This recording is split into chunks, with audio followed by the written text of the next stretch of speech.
இஸ்ரேலை குறிவைத்து சரமாரி தாக்குதல்களை நடத்திய ஏமன் ஹவுதி படை.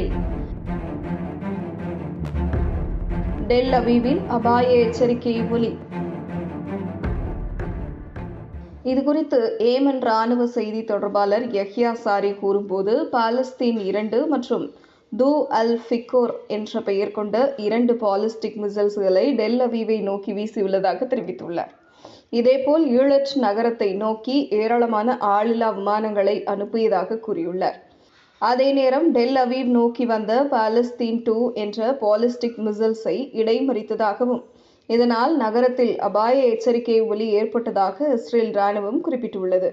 அதே நேரம் இரண்டாவதாக வீசப்பட்ட மிசைல்ஸ் மற்றும் ஈழட் நகரத்தை நோக்கி வீசப்பட்ட ஆளில்லா விமானம் குறித்து இஸ்ரேல் எந்த தகவலையும் வெளியிடவில்லை.